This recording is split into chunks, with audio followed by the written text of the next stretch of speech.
When we look at our biggest global problems, climate change, economic turmoil, social division, it's easy to feel like we're fighting a dozen different fires at once.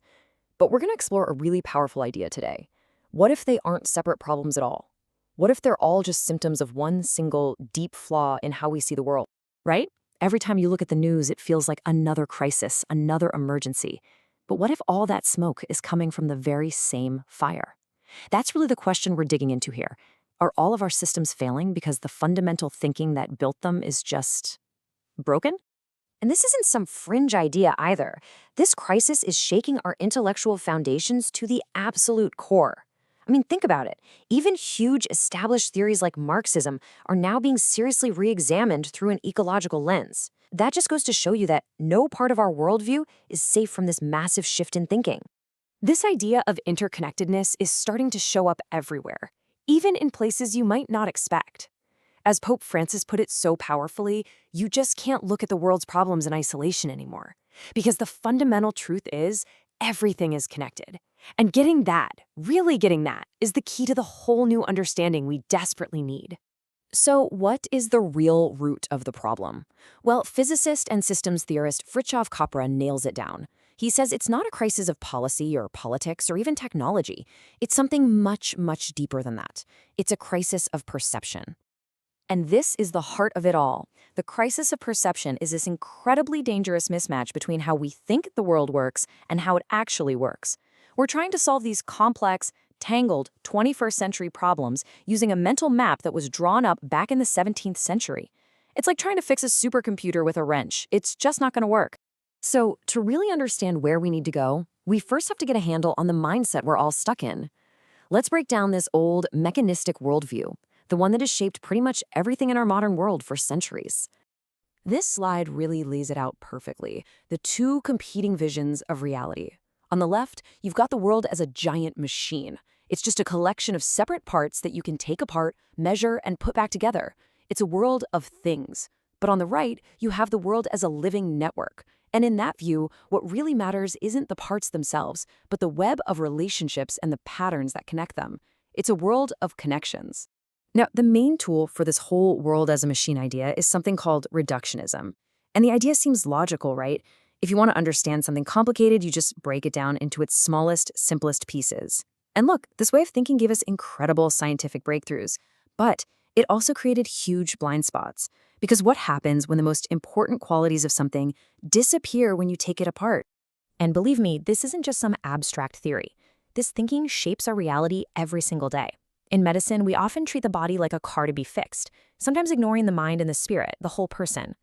In society, we're often taught to see ourselves as separate individuals, all competing against each other, instead of a community that works together.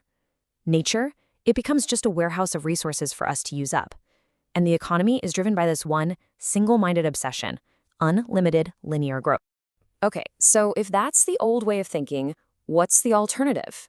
It's time to explore this new paradigm. And it is a fundamental shift in perception, from seeing the world as a dead machine to understanding it as a vibrant, interconnected, living system. This new way of seeing things is often called the systems view of life. And what it says is that the most essential properties of any living thing, whether it's a tiny cell, a person, or an entire ecosystem, don't come from the parts themselves. They emerge from the relationships and the connections between the parts. You can't understand the forest by just studying one tree in a lab. Context is everything. This quote just nails the shift in thinking. The old story we were all taught about evolution was all about ruthless competition, right? Survival of the fittest, combat. But biologists Lynn Margulis and Dorian Sagan give us this amazing new perspective. Life didn't conquer the planet by fighting, but by cooperating, by building networks. It's much more of a cooperative dance than a brutal fight to the death. So how does this whole living network thing actually work? Well, the systems view points to 4 key principles. First up, nested systems. It just means systems are found inside other systems. Think about it. Cells are in your organs. You're in a society. And that society is in an ecosystem. It's all connected. Second, they're self-generating. Living networks aren't static machines. They're constantly making and remaking themselves. Third, they're open systems. Life isn't a closed box. There's a constant flow of energy and resources moving through it. And finally, they're cognitive. This is cool. It means living systems are intelligent. they sense their environment, and they respond to it. Okay, this all sounds great in theory, but let's talk about the real world. What does this new worldview actually mean for one of the most powerful and often destructive systems we've ever created, our economy? So take a look at this. This is the logic of our current economy, and it's a perfect example of that old machine-style thinking. There is one goal and one goal only: quantitative growth. That bar for GDP has to go up, always, forever. It doesn't matter what the consequences are for people or for the planet. It's a completely linear, one-dimensional obsession. But Capra points out that this is a profoundly dangerous idea, especially on a finite planet. I mean, think about it. A living system doesn't just grow bigger forever. It matures, it develops. So the goal shouldn't be endless quantitative growth, just more stuff, but qualitative development, becoming more complex, more beautiful, more harmonious. And the very structure of our economy reflects this flawed linear thinking. It's basically a one-way street. We take resources from the earth, we make things out of them, and then we throw them away. This model is incredibly wasteful and totally unsustainable, because in nature, there is no away. Now, in complete contrast to that one-way street, a systems view inspires something like the circular economy. This model is designed to mimic nature's own cycles, where the waste from one process always becomes the food for another. Materials aren't just thrown away, they're collected, reprocessed, and regenerated, creating a closed loop that's actually restorative and resilient by its very design. But here's the thing, this shift is about way more than just science or economics. It fundamentally changes how we see ourselves and our actual role in the world. The Earth Charter just captures this so beautifully.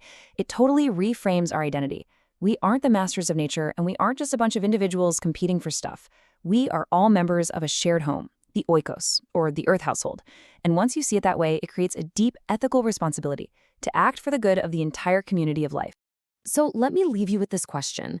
What if we stopped seeing the world as some kind of broken down machine that we need to dominate and fix?